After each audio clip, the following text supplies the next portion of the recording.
eu quero repartir com vocês hoje o texto que está em João capítulo 17. Abra sua Bíblia comigo, por favor.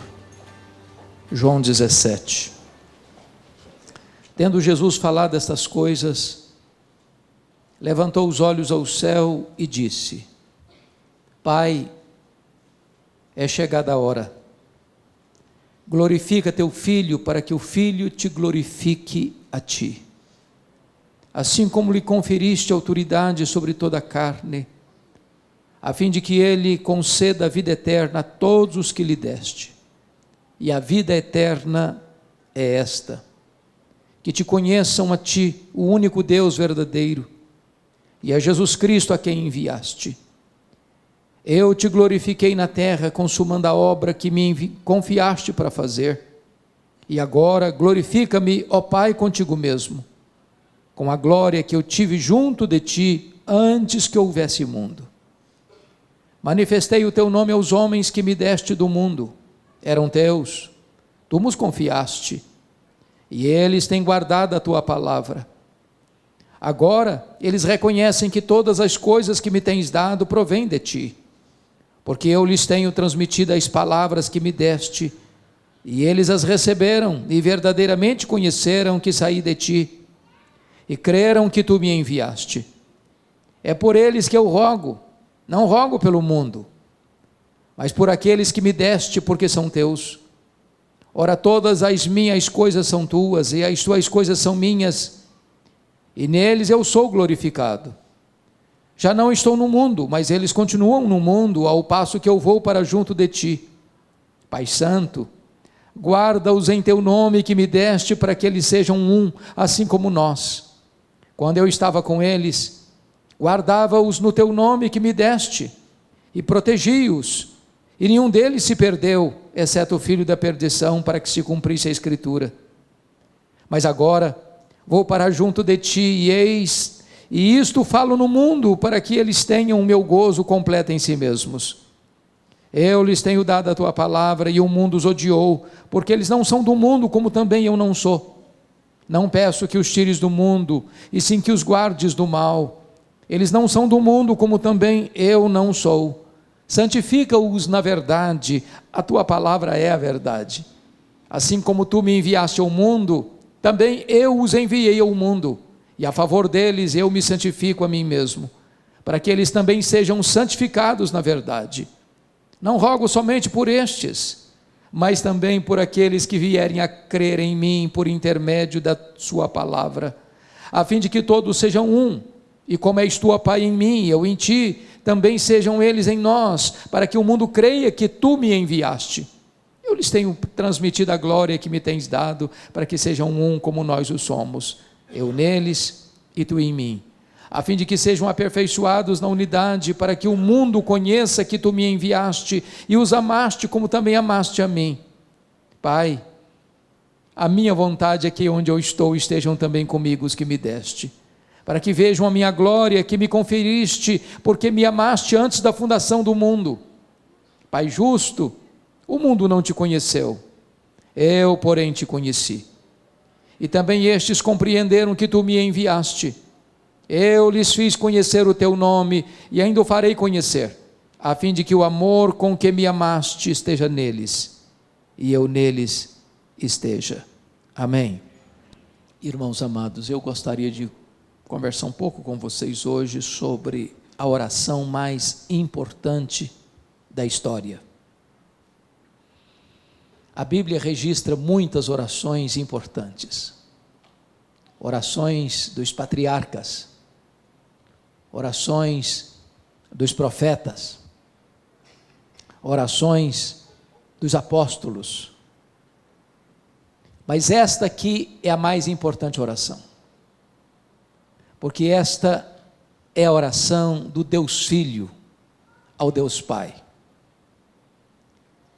Esta é a oração da segunda pessoa da Trindade para a primeira pessoa da Trindade. E talvez não há nada mais sublime na vida do que ouvir, do que compreender este momento sublime de Jesus Cristo conversando com o Pai, antes de partir para a cruz. A circunstância que Cristo fez esta oração está registrado com muita clareza. Se você ler o capítulo 16 de João, ele tinha acabado de falar para os seus discípulos sobre o Pai, e agora ele está falando para o Pai acerca dos seus discípulos. Na vida e no ministério de Jesus Cristo, pregação e oração sempre caminharam juntas. Aqueles que falam aos homens sobre Deus, devem falar para Deus sobre os homens. Aqueles que pregam aos homens, precisam também falar para Deus acerca desses mesmos homens, porque pregação e oração caminham sempre juntas. Se você percebeu, Jesus nesta oração divide-a em 3 aspectos bem distintos. Nos versos 1 a 5, ele ora por si mesmo. Nos versos 6 a 19, ele ora pelos seus discípulos imediatos, aqueles que estão com ele no cenáculo. Mas nos versos 20 a 26, ele ora por aqueles discípulos que ainda haveriam de crer nele, segundo as Escrituras. Portanto, ele ora por você e por mim. Nós estávamos contemplados nesta oração do Senhor Jesus Cristo. Se você notar o contexto imediato, Jesus já havia ali no cenáculo lavado os pés dos seus discípulos. Jesus já havia alertado Pedro de que ele o negaria naquela mesma noite. Jesus já havia desmascarado Judas Iscariotes. Jesus já havia falado para eles acerca do céu, da casa do Pai, da sua segunda vinda e da promessa do derramamento do Espírito Santo. Ali Jesus já havia instituído a ceia. Ali Jesus já estava mergulhando na sombra da cruz, quando ele faz esta oração ao Pai, esta oração intercessória. Vale destacar que em momento tão agônico para Jesus, onde ele haveria de mergulhar sua alma na mais profunda angústia, que ele denomina de angústia de morte, onde o cálice da ira de Deus estava diante dele, ele não faz nenhum pedido nessa oração de qualquer livramento da dor, de qualquer livramento do sofrimento. Ele não pede nenhuma benesse material, temporal. O seu pedido é especificamente sobre bênçãos espirituais. Nesta oração de Jesus, ele se concentra em 4 assuntos: salvação, segurança, santidade e unidade. E eu gostaria então de tratar daquilo que estava no coração de Jesus, quando ele conversa com o Pai a nosso respeito. Primeiramente, vamos ver a primeira ênfase da oração, que é sobre salvação. E quando eu penso em salvação, e está nos versos 1 a 5, ele começa essa oração falando do instrumento da salvação, que é a cruz. Vejam vocês no verso 1, tendo Jesus falado essas coisas, levantou os olhos ao céu e disse: Pai, é chegada a hora, glorifica teu Filho, para que o Filho te glorifique a ti.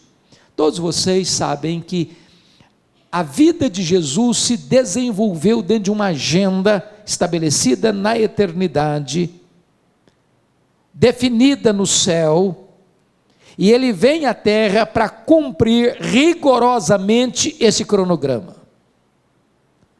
Quando solicitaram dele um milagre em Caná da Galileia, ele disse: não é chegada a minha hora. Quando foram prendê-lo, não puderam, porque não era ainda chegada a hora. Esta hora na agenda de Jesus tinha o seu ápice, tinha o seu cumprimento pleno na cruz do Calvário. Essa era a grande hora. Esse era o grande cronômetro de Deus estabelecido lá na eternidade. A grande hora era a hora em que ele daria a sua vida pela sua igreja, a hora em que o seu sangue seria vertido naquela cruz, a hora em que a paz e a justiça se beijariam no topo daquele lenho maldito, naquele tosco monte.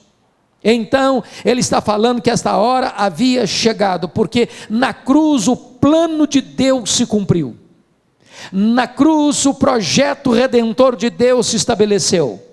Na cruz a vitória de Deus sobre o diabo ficou extremamente eloquente, porque foi lá que ele esmagou a cabeça da serpente. Mas se você perceber, Jesus está dizendo que a cruz haveria de ser o momento do Pai ser glorificado. Glorifica o teu Filho, para que o Filho te glorifique a ti. Entendamos isso, irmãos. Jesus glorificou o Pai de muitas formas, pela sua obediência, pelos seus ensinos, pelos seus portentosos milagres, mas em nenhum lugar, em nenhum palco, o Pai foi mais glorificado no Filho, do que quando o Filho estava vertendo o seu sangue naquela cruz. Aquela cruz foi o cenário mais eloquente do amor de Deus. Não há forma de Deus provar que Ele ama você com mais intensidade do que na cruz. Ele prova o seu próprio amor para conosco pelo fato de ter Cristo morrido por nós, sendo nós ainda pecadores. Não espere de Deus evidência maior de amor do que foi a cruz do Calvário. Ali o amor de Deus alcançou o zênite, as alturas mais excelsas. Mas também a cruz não foi apenas o palco do amor de Deus, a cruz foi o palco máximo da justiça de Deus. Porque Deus puniu o seu, o meu, o nosso pecado em seu Filho naquela cruz. E quando Deus estava punindo o nosso pecado no seu Filho, golpeando-o e agradando moê-lo naquela cruz, para que nós pudéssemos ser libertos da condenação eterna, nesse momento o Pai estava demonstrando a sua máxima justiça, ao mesmo tempo que revelando o seu máximo amor.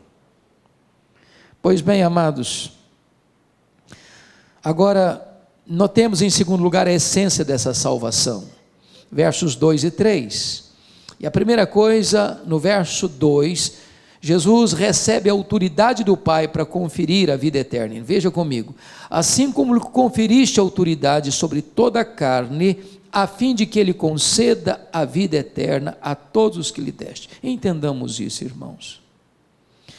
Não há nenhum outro ser que recebeu de Deus Pai autoridade no mundo para dar vida eterna, exceto Jesus Cristo. Nem os patriarcas, nem os profetas, nem os apóstolos, nem Maria, nem Pedro, nem Paulo, nem a igreja, nem qualquer denominação religiosa, nem qualquer concílio eclesiástico, nem qualquer encíclica papal, nem qualquer movimento humano tem capacidade, tem competência, tem autoridade para dar ao homem a vida eterna, a não ser Jesus Cristo. Só Ele pode salvar, só Ele é a porta do céu, só Ele é o caminho para Deus, só Ele é o mediador entre Deus e os homens. Não há nenhum outro nome dado entre os homens pelo qual importa que sejamos salvos, porque Ele recebeu do Pai essa autoridade para dar a vida eterna. Mas o que é vida eterna? E a resposta está no versículo 3, confira comigo. E a vida eterna é esta: que te conheçam a ti, único Deus verdadeiro, e a Jesus Cristo a quem enviaste. Então vamos entender algo tão importante aqui. Algumas pessoas pensam que vida eterna, irmãos, é uma quantidade de tempo que não pode ter fim. E aí, quando algumas pessoas projetam isso, que vida eterna é apenas uma vida que nunca acaba, elas podem entrar até em desespero. Há poucos dias, um adolescente se aproximou de mim e disse assim: pastor, eu não quero ir para o céu não, eu tomei um susto. Disse, mas como assim? Me explica isso melhor. Ah, mas não quero mesmo. Falei, mas explica para mim, por favor. porque a ideia de céu que eu tenho é que eu vou ficar sentada numa nuvem branca, tocando harpa, cantando. Eu não aguento essa vida inteira, não. Eu quero coisa nova para a minha vida. Tem muitas pessoas que pensam que o céu vai ser chato, monótono.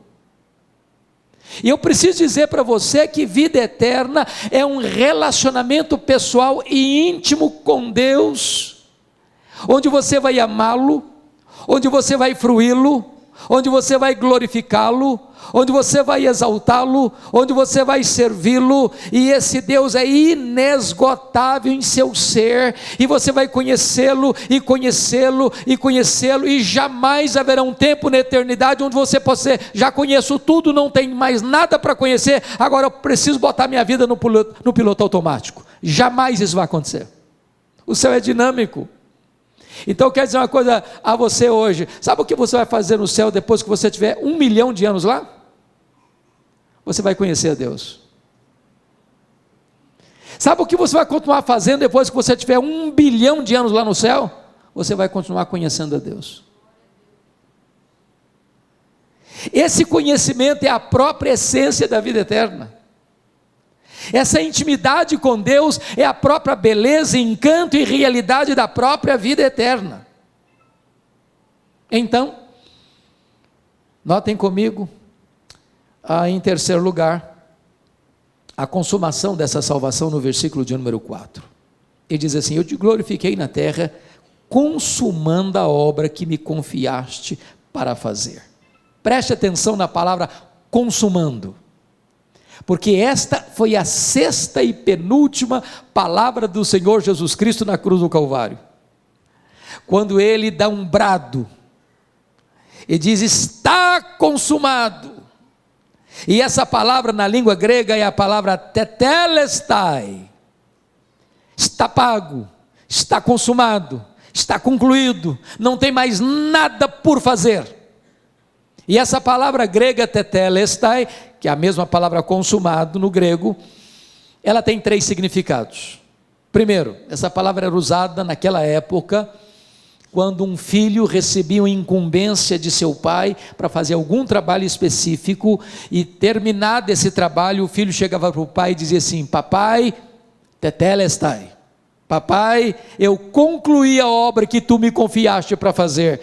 Quando Jesus está morrendo na cruz, ele está dizendo: papai, eu terminei a obra que tu me confiaste para fazer, morrer por amor daqueles que tu me deste, está concluída essa obra. Mas essa palavra tetelestai era usada num segundo sentido. Quando alguém ia pagar uma promissória num banco, quitando aquela dívida, ao pagar e saldar completamente a dívida, recebia então a promissória com um carimbo: tetelestai, está pago, está quites, não se deve mais nada. Eu quero dizer para você que crê no Senhor Jesus Cristo, que se você realmente crê nele, então a sua dívida foi quitada na cruz do Calvário. Então você está quites com a lei de Deus, então você está quites com a justiça de Deus, então já nenhuma condenação pesa mais sobre a sua vida. Tetelestai. Mas essa palavra tetelestai tinha um terceiro significado no grego. Essa palavra era usada quando você comprava um bem imóvel, uma casa, uma propriedade, e ao receber a escritura registrada, porque você já saldou todos os compromissos financeiros, essa escritura recebia um carimbo: tetelestai, agora é seu de direito e de posse. Eu quero dizer para você que quando você creu no Senhor Jesus Cristo, é como se Deus estivesse dando para você uma escritura do céu, registrada, dizendo: pertence a você, de direito e de posse, toma posse da vida eterna. A obra de Cristo foi concluída na cruz, e é isso que Jesus Cristo está dizendo para nós no versículo 4. Mas notem comigo o versículo 5, que trata da recompensa da salvação. E agora glorifica-me, ó Pai, contigo mesmo, com a glória que eu tive junto de ti, antes que houvesse o mundo. Prestem atenção, irmãos. A Bíblia não detalha como é que era esta glória que o Filho tinha com o Pai antes que o mundo fosse criado. Agora imagine que Deus criou todas as coisas e o centro do céu é Jesus. Os anjos adoram a Jesus, eles servem a Jesus. Tudo aquilo que jamais olho viu, ouvido ouviu, todas as riquezas e belezas inefáveis, indescritíveis, toda a bem-aventurança, toda a glória do céu, que Ele deixou para vir aqui se encarnar, pisar o nosso chão, vestir a nossa pele, beber a nossa água, comer o nosso pão, chorar a nossa lágrima, sentir a nossa dor e carregar sobre o seu corpo o nosso madeiro, Ele está tomando de volta. E agora diz: Pai, glorifica-me com a glória que eu tive junto de Ti, antes que houvesse mundo. Ele que pagou o preço pela nossa redenção, agora recebe a recompensa. É o que Paulo escreve em Filipenses capítulo 2, ele se esvaziou, ele se humilhou, ele assumiu a forma de servo, ele se humilhou até a morte, morte e cruz, pelo que também o Pai o exaltou sobremaneira, e lhe deu o nome que está acima de todo nome, para que o nome de Jesus se dobre todo o joelho, nos céus, na terra e debaixo da terra, e toda língua confesse que Jesus Cristo é Senhor, para a glória de Deus Pai. Ele está sendo exaltado, essa é a recompensa. Mas preste bem atenção comigo, por favor, no versículo 24. Você pode ler o verso 24 comigo? Vamos juntos? Você que tem versão atualizada, vamos lá? Pai, a minha vontade é que onde eu estou, estejam também comigo os que me deste, para que vejam a minha glória que me conferiste, porque me amaste antes da fundação do mundo. Preste atenção nisso. Você que vai para o céu, e se você creu em Jesus, você está embarcando para lá, passaporte garantido, entrada garantida, posse garantida, você vai contemplar toda a glória que o Pai conferiu ao seu Filho. Você não só vai ver, você vai usufruir. Nada que possa se referir neste mundo como belo e encantador pode ser comparado com aquilo que Deus preparou para você. E você vai ver isso, e você vai experimentar isso, e você vai usufruir isso para sempre e sempre e sempre. Esta é a salvação que Jesus está orando aqui por ela. Mas em segundo lugar, irmãos, essa oração trata de segurança, nos versos 6 a 14, porque você pode fazer uma pergunta: bom, ok, ele me salvou, mas quão segura é essa salvação? Será que eu posso ter certeza dessa salvação? Será que eu posso me apropriar dela? Irmãos amados, há muitos irmãos em Cristo, que embora salvos, por desconhecerem esta gloriosa verdade, vivem perturbadas, porque acham que elas podem perder essa salvação, e aí elas pensam: estou salvo de manhã, estou perdido de noite, estou indo para o céu de manhã, meu pai, estou indo para o inferno de noite, sou filho de Deus hoje, amanhã eu já não mais sou filho de Deus. E muitos crentes vivem nessa gangorra espiritual, nesses altos e baixos, porque a grande pergunta que Jesus trata nesse texto é: será que você pode ter certeza, garantia, segurança dessa salvação? Vamos ver a resposta. Primeiro, a nossa segurança está fundamentada na eleição do Pai. Então confira comigo, olha aí por gentileza, versículo 2, a fim de que Ele conceda a vida eterna a todos os que lhe deste. Olha o verso 6, manifestei o teu nome aos homens que me deste do mundo. Olha comigo o verso 9, mas por aqueles que me deste, porque são teus. Olha o versículo 11, Pai Santo, guarda-os em teu nome que me deste. Olha o versículo De número 24, Pai, a minha vontade é que onde eu estou estejam também comigo os que me deste. Preste atenção nisso. Você que creu no Senhor Jesus Cristo é um presente do Deus Pai ao Deus Filho. Deus conheceu você, amou você e escolheu você mesmo antes da fundação do mundo. Ele escolheu você livremente. Não porque Ele previu que você ia crer em Jesus e então Ele escolheu você, não. Você creu no Senhor Jesus porque Ele escolheu você. Ele não escolheu você porque Ele previu que você ia ser santo, não. Ele escolheu você para você ser santo e irrepreensível. Ele não escolheu você porque Ele previu que você praticaria boas obras, não. Ele escolheu você para as boas obras. Ele escolheu você não porque você tinha méritos, você nem existia ainda. Então a escolha divina é a garantia de que eu estou salvo, porque esse decreto foi feito antes que o mundo fosse criado, antes dos tempos eternos. O Senhor Jesus Cristo deixou isso claro, lá em João 6, 37 a 40. Ninguém pode vir a mim se o Pai não o trouxer. Todo aquele que meu Pai me dá, esse virá a mim. E o que vem a mim de maneira nenhuma eu o lançarei fora. Paulo diz: aos que Deus predestinou, a esses Deus também chamou. Aos que Deus chamou, a esses Deus também justificou. E aos que Deus justificou, a esses Deus também glorificou. Então entenda uma coisa, amado, não fomos nós quem escolhemos a Deus, foi Ele que nos escolheu.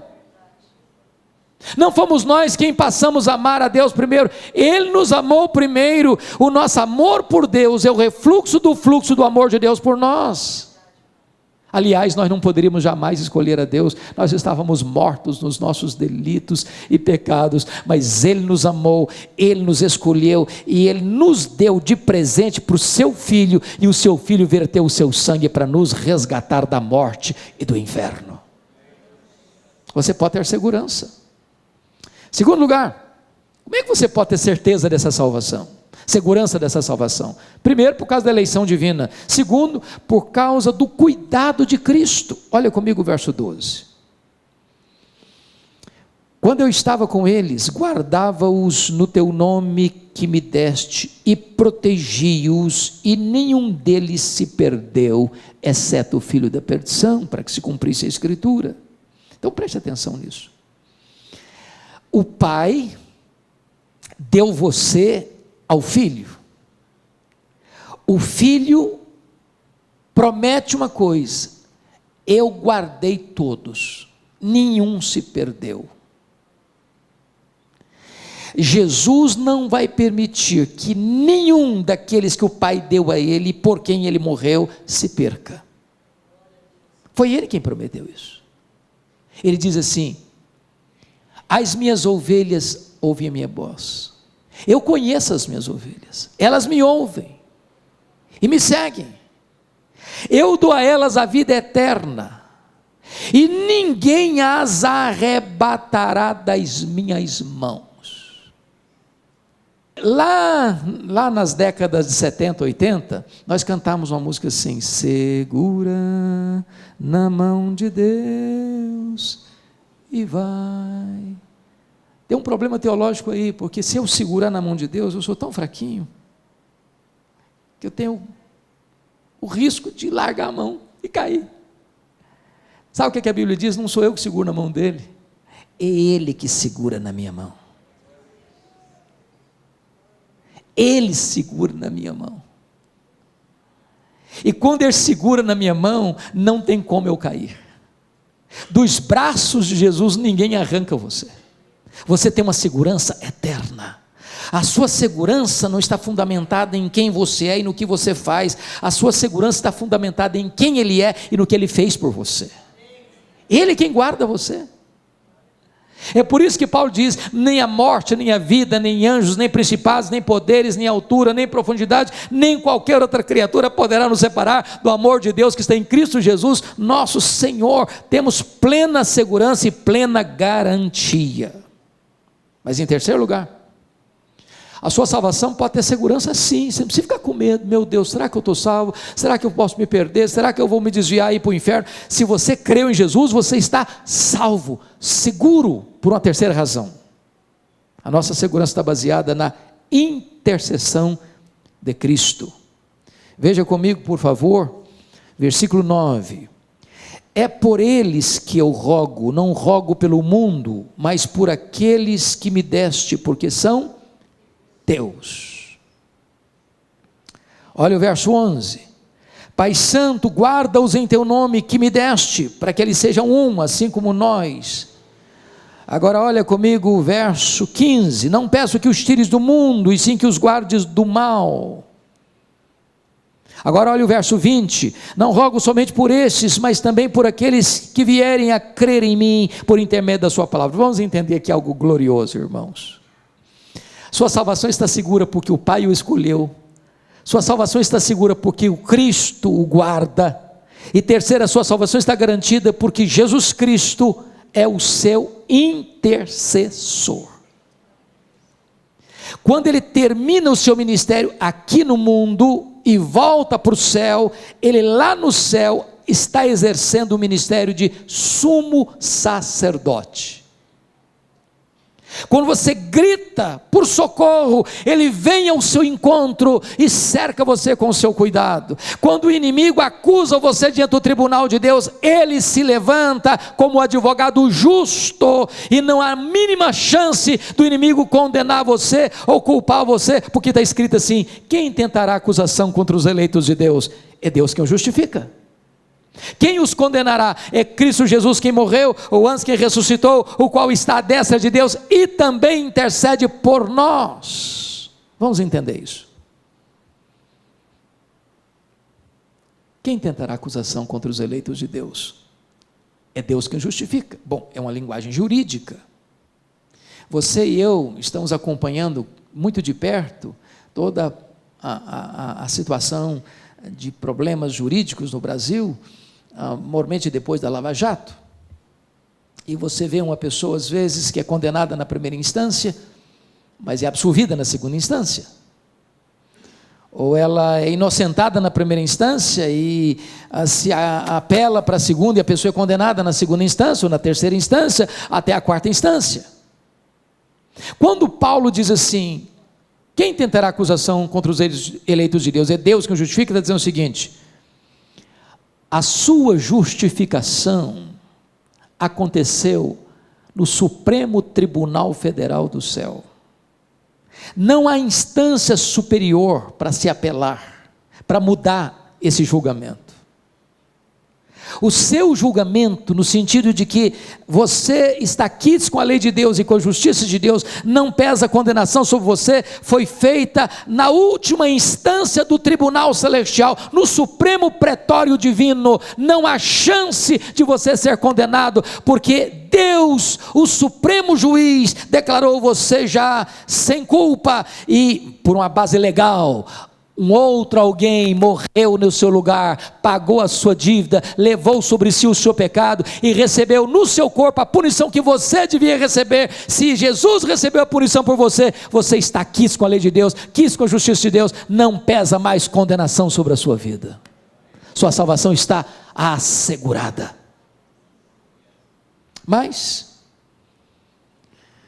veja você que Jesus agora está intercedendo também por situações da nossa jornada aqui. E por que ele intercede? Confira comigo o versículo 15. Não peço que os tires do mundo, e sim que os guardes do mal. A palavra mal aqui deveria ser melhor traduzida maligno. O que Jesus está dizendo é o seguinte: Pai, eu não peço que tu tires os meus do mundo, porque essa ideia que prevaleceu na Idade Média, de que esse mundo está muito contaminado, então eu não posso ser santo vivendo aqui, vou para um mosteiro, vou me isolar. O grande problema é que quando uma pessoa se isola do mundo, ela leva o seu problema junto com ela, porque o problema não está fora, o problema está no coração. Mas mais, Jesus está dizendo o seguinte: livra-os do mal, livra-os do maligno. Sabe o que significa isso? Significa que aquele que nos salvou é o único capaz de nos sustentar dos ataques, das sutilezas, das armadilhas, dos laços do diabo, porque ele vive 24 horas por dia ao nosso derredor, tentando nos tragar, tentando nos devorar, tentando nos levar para uma região perigosa, para uma zona escorregadia, para um momento de fraqueza ou de uma autoconfiança. E o Jesus Cristo está orando: Pai, guarda-os do maligno, proteja-os do maligno, proteja-os do maligno. E você precisa entender uma coisa: é o Pai que protege você, é o Deus Todo-Poderoso que segura a sua mão, é Ele quem livra você, a sua alma da morte, seus olhos das lágrimas e seus pés da queda. Mas mais uma coisa, irmãos, agora vamos ver comigo o terceiro ponto dessa mensagem, que é santidade. Bom, então vamos entender o raciocínio. Está falando de salvação, e a salvação é segura, e você pode ter segurança dela. Mas enquanto você caminha aqui, como é que você deve caminhar como um salvo? Como é que você prova que você é uma pessoa salva?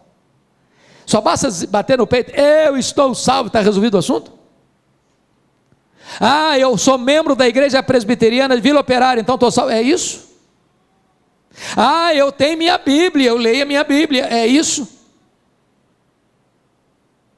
Qual é a evidência que você é uma pessoa salva? Que provas você pode dar que você é uma pessoa salva? Então vamos ver isso, irmãos. Vamos ver isso. Entendamos uma coisa: a nossa entrada no céu é exclusivamente pela graça e não pelas obras.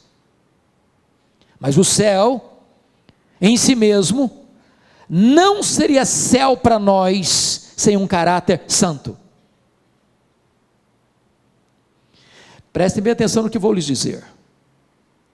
Uma pessoa que não ama a santidade não vai ter clima no céu.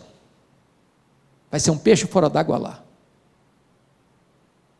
Há muitas pessoas, irmãos, que pensam que a morte é um condão mágico que muda as pessoas. Morre o pior cidadão, todo mundo elogia o cara. Morreu, só elogio. Mas um ímpio que morre ímpio não ressuscita pio. Morreu pagão, não ressuscita um cristão. Morreu um perverso, não ressuscita um santo. Então, se você é uma pessoa salva, isso precisa ser demonstrado. E de que maneira? De que maneira nós somos santificados? Primeiro, nós somos santificados pela palavra. Vamos lá no versículo 17 comigo? 17 e 17, está escrito assim: santifica-os na verdade, a tua palavra é a verdade. Agora vamos entender, irmãos, algo sublime aqui. Você quer ser santo, irmão? Você tem que ler Bíblia. Eu não sei quanto a vocês, eu penso, estou convencido disso, que nós vivemos na geração mais empolgante da história. Eu sou animadíssimo com a nossa geração. Irmãos, nenhuma geração viu o que nós estamos vendo. Nós dobramos um milênio, nós dobramos um século, e nós somos a única geração da história da humanidade que tem conhecimento e experiência da comunicação sem fronteiras. Que coisa fantástica! Quando eu fiz seminário, nos idos de 78 a 81, meu livro texto de teologia não tinha em língua portuguesa. Hoje, as melhores e maiores obras de teologia, todas da história da igreja, já estão em português. Hoje você vai numa livraria, tem Bíblia para criança, tem Bíblia para junior, tem Bíblia para adolescente, tem Bíblia para jovem, tem Bíblia para casal, tem livro para velho, tem Bíblia para casar, tem livro para descasar, tem livro para empresário, tem livro para empregado, tem livro para desempregado, tem Bíblia para qualquer jeito que você quiser. Mas você chega na igreja e diz assim: meus irmãos, vamos abrir a Bíblia lá em Miqueias, e o povo começa a ler lá em Gênesis, para ver onde estão Miqueias. Não sabe onde estão Miqueias. Nós somos uma geração Coca-Cola, shopping center e a geração analfabeta da Bíblia. E se você quer ser santo, você precisa mergulhar na Bíblia. Santifica-os na palavra ou na verdade, a tua palavra é a verdade. Segundo lugar, irmãos, como é que você pode ser santo?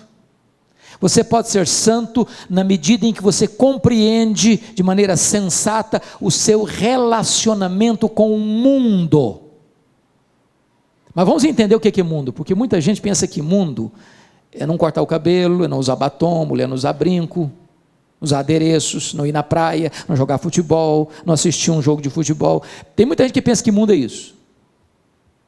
Mundo, irmãos, não é físico, mundo não é tangível, mundo é um sistema, mundo é uma cosmovisão, mundo é um conjunto de valores contrário aos princípios absolutos da palavra de Deus. Você liga a sua televisão e você vai ver lá um filme, uma telenovela, ou uma reportagem, ou isso, aquilo, outro, você vai perceber que muitas vezes aquilo vem num viés contrário aos parâmetros e aos princípios de Deus. Isso é mundo. Como é que você vive com isso? Então preste atenção. Primeiro, versículo de número 16, confira comigo. Eles não são do mundo, como também eu não sou. Bom, é chocante eu afirmar isso para você, mas você não é do mundo. E eu não estou dizendo que você é um ET.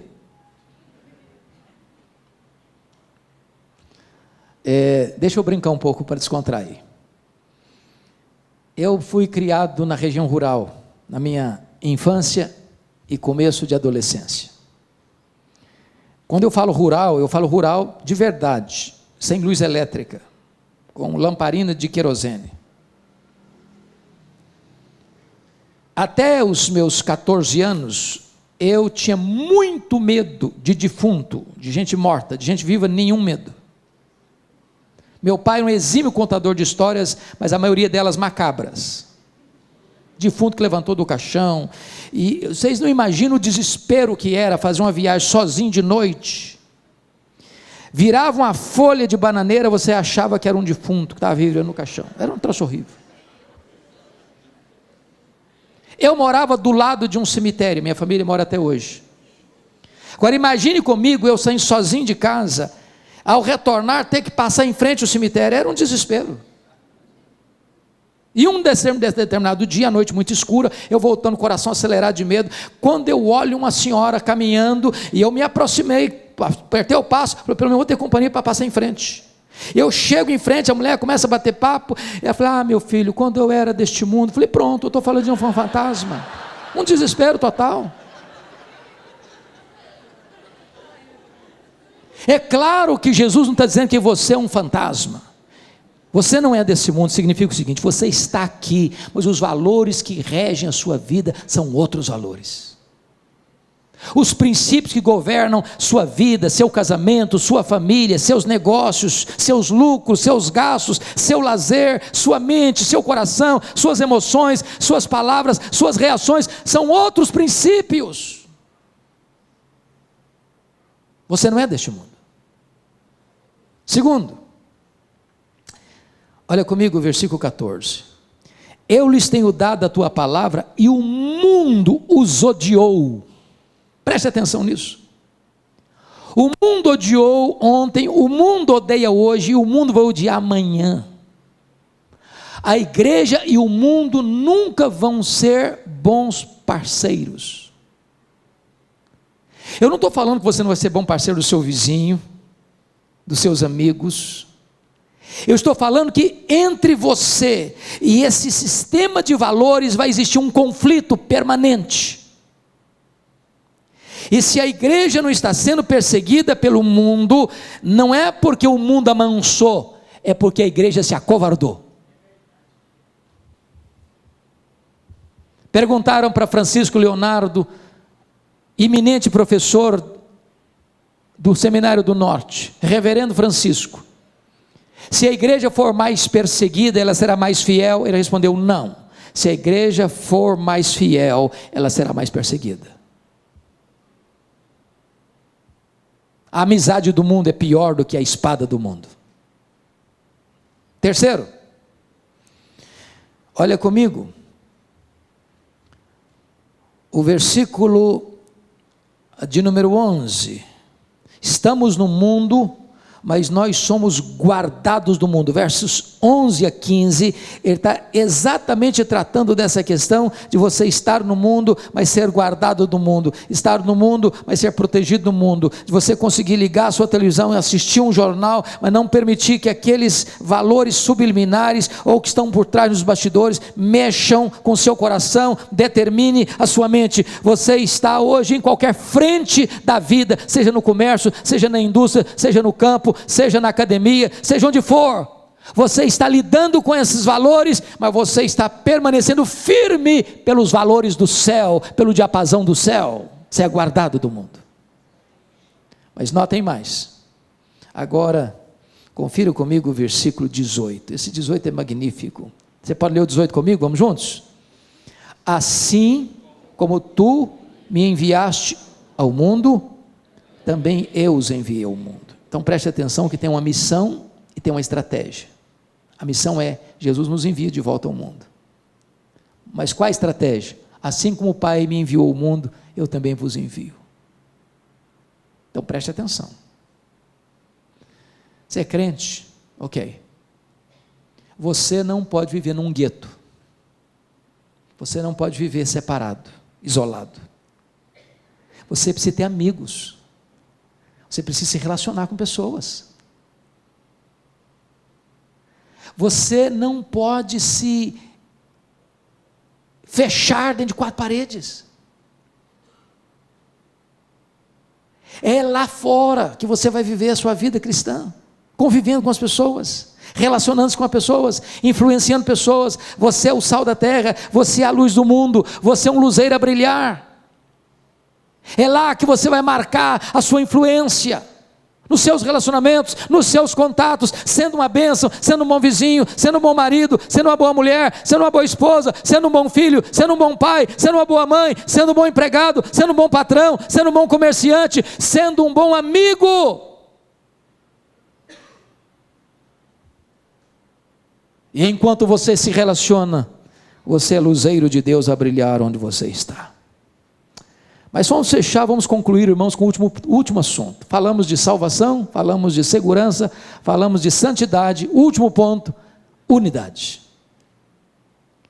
A pergunta agora é, bom, se Deus nos salvou, e se nós temos segurança dessa salvação, e se nós devemos viver em santidade, como é que eu me relaciono com os outros irmãos que são crentes como eu? Então vamos olhar isso. Unidade. Versos 21 a 26. Primeiramente, o que não é unidade? Tem muita gente que pensa que unidade é, vamos tirar as placas das igrejas. Tem placa demais, tem igreja demais, tem denominação demais, isso está complicando demais. Então vamos fazer o seguinte, vamos juntar todo mundo numa placa só. Não é isso que Jesus está falando. Ele não está falando de uma unidade organizacional. Segundo, Jesus não está falando aqui de ecumenismo. O que é ecumenismo? Ecumenismo significa, não vamos falar de doutrina, doutrina divide, vamos falar de amor, não importa o que você creia, vamos estar juntos. Não, a Bíblia proíbe isso. Não tem unidade fora da verdade. Bom, então o que é esta unidade? Amados irmãos, vamos ver. Unidade significa o seguinte, se você está em Cristo, não importa a igreja que você frequenta, você é meu irmão. Agora convenhamos, é muito triste, quando hoje ainda se percebe muitos segmentos religiosos, batendo cabeça, brigando uns com os outros, ferindo uns aos outros, numa briga doméstica, onde as próprias ovelhas estão se ferindo, tirando aquilo que nós chamamos da unidade. Nós não criamos a unidade já existe, nós preservamos a unidade no vínculo do Espírito. Mas por que nós devemos buscar a unidade da igreja? Primeiro, porque Jesus pediu isso ao Pai. Olha comigo versículo 21 e 22. A fim de que todos sejam um, e como és tu, ó Pai, e tu em mim, também sejam eles em nós, para que o mundo creia que tu me enviaste. Bom, se Jesus pediu ao Pai que você e eu sejamos um, eu não posso laborar contra esse projeto de Jesus, contra a vontade de Jesus. É hora da igreja parar de brigar uns com os outros, por diferenças secundárias, e entender que o que nos une é o sangue do Cordeiro. Só existe uma igreja, irmãos, só existe uma noiva, só existe um rebanho, só existe um corpo de Cristo. E essa igreja não é a presbiteriana, não é a batista, não é a metodista, não é a wesleyana, não é a assembleiana, não é a católica, não é nenhuma denominação. Certa feita, John Wesley, o grande avivalista do século XVIII, teve um sonho. E ele sonhou que ele foi ao inferno. E aí ele perguntou assim: tem metodista aí no inferno? Respondeu: está cheio. E presbiteriano tem? Falei: tem muito. Tem católico? Tem demais. Ele ficou escandalizado. Aí no sonho dele foi para o céu. Perguntou lá assim: tem metodista aí no céu? Tem não. E presbiteriano? Tem também não. Tem católico? Também tem não. Falou: mas quem tem aí então? Apenas aqueles que foram lavados no sangue do Cordeiro. Esta é a igreja, irmãos. Nós estamos separados em placas, e não estou dizendo que nós vamos jogar as placas fora. Nós amamos a nossa igreja, nós amamos a nossa denominação, e nós defendemos a nossa denominação, cada um de nós aqui, mas o que nos une é o sangue do Cordeiro. Se estamos em Cristo, somos um. Segundo lugar, irmãos, por que nós devemos buscar a unidade? Por causa da nossa origem espiritual. Olha aí comigo o verso 21. A fim de que todos sejam um, e como és tu, ó Pai, em mim e eu em ti, também sejam eles em nós. Agora preste atenção: se eu sou filho do Pai, se eu fui remido pelo Filho, e o Pai e o Filho são um, e o Filho pede ao Pai para que nós também sejamos um, então, por causa da nossa origem espiritual, eu não posso laborar contra o meu irmão, brigando com o meu irmão, machucando o meu irmão, falando mal do meu irmão, dividindo-me do meu irmão. Eu sou um com ele, tem o mesmo sangue. O sangue do Cordeiro nos lavou do mesmo jeito. Terceiro, por que nós devemos ser um? Nós devemos ser um por causa da nossa missão no mundo. Olha comigo, por gentileza, o que ele vai dizer no versículo 21. A fim de que todos sejam um, e como és tu, ó Pai, em mim e eu em ti, também sejam eles em nós, para que o mundo creia que tu me enviaste. Aqui está, meus irmãos, o que Francis Schaeffer chamou de apologética final. O mundo vai olhar para nós, o mundo não vai achar que nós somos discípulos porque nós somos fiéis na doutrina, embora sejamos fiéis na doutrina, é uma coisa fundamental. Ser fiel na doutrina é fundamental. O mundo só vai olhar para nós, não, eles são discípulos de Cristo mesmo. Olha como é que eles se amam, olha como eles caminham juntos, olha como eles cuidam dos outros. Quando o mundo olhar para a igreja e ver que a igreja se ama, que os crentes se amam, que eles são um, o mundo vai dizer: é verdade, o que eles pregam é verdade, eles pregam a coisa que eles vivem, isso funciona na vida deles, e nós precisamos experimentar o que eles já experimentaram. Não tem melhor plataforma evangelística da igreja do que viver o evangelho, e viver o que Jesus rogou ao Pai para que nós vivêssemos, para que nós fôssemos um. Agora preste atenção, eu preciso ilustrar isso para você entender. Eu acho que a melhor ilustração que eu já encontrei para essa unidade, eu encontrei em Juan Carlos Ortiz, pastor argentino, no seu livro Como Fazer Discípulos, Ser e Fazer Discípulos. E eu me dirijo talvez aqui a alguns agricultores, porque vocês vivem, para mim, e eu conheço boa parte do Brasil, a maior parte do Brasil, eu não conheço nenhuma região agrícola mais bonita do que a região de vocês. Então ele ilustrou da seguinte maneira: pense você está arrancando um pé de batatas inglesas, esses tubérculos, apreciados no mundo inteiro. Você arranca um pé de batatas, você tem várias batatas no mesmo pé. Mas tem umas maiores, outras menores, umas mais lisas, outras mais ásperas. Elas estão perto, mas elas não são uma unidade. Aí o agricultor bota 30 quilos de batatas num saco, e elas estão comprimidas, umas apertadas nas outras, umas maiores, outras menores, umas mais lisas, outras mais ásperas, mas elas não são unidade. E aí o agricultor envia um caminhão de batatas à Ceasa, e aí tem um montão de sacos de batatas, elas estão muito juntas, mas não são unidade. Aí o homem da mercearia ou do pequeno supermercado vai lá na Ceasa e compra lá uma porção delas e bota numa banca, elas estão juntas, mas não são unidade.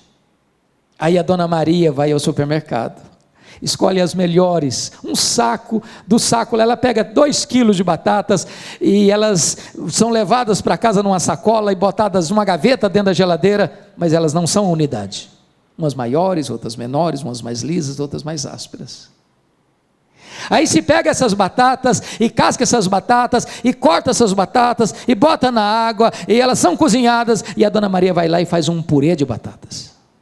Agora não tem uma maior, não tem uma menor, não tem uma mais lisa, não tem uma mais áspera. Agora nenhuma pode olhar para ela, eu sou mais bonita que você, eu sou melhor que você, eu sou mais importante que você. Agora elas são um purê.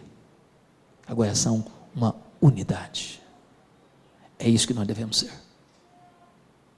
E eu termino dizendo o seguinte: sabe por que nós devemos ser um? Porque esse vai ser o nosso destino eterno, verso 24, pois a minha vontade é que onde eu estou estejam também comigo os que me deste. Então, pare de brigar com o seu irmão, sabe por quê? Se você achar que você é mais importante do que ele, que você é melhor que ele, que você sabe mais do que ele, que você tem mais dons do que ele, que você é mais maduro na fé do que ele, e que o irmãozinho é muito fraquinho, é muito isso, muito aquilo, quando você chegar no céu, sabe quem você vai ver lá? Esse irmãozinho seu. Se ele está em Cristo, você vai para lá. E é melhor você começar a aprender a conviver com ele aqui, porque você vai ter que viver com ele por toda a eternidade. Eu espero em Deus que a oração do Deus Filho ao Deus Pai encoraje a cada um aqui nesta noite a entendermos que a nossa salvação foi realizada por Ele na cruz, que essa salvação é garantida pelo próprio Deus, você não precisa ter medo, e que se você é uma pessoa salva, você evidencia isso através de uma vida de santidade, e nós que fomos alcançados pela graça, somos um, e assim devemos viver aqui, porque assim viveremos para sempre, e sempre, e sempre.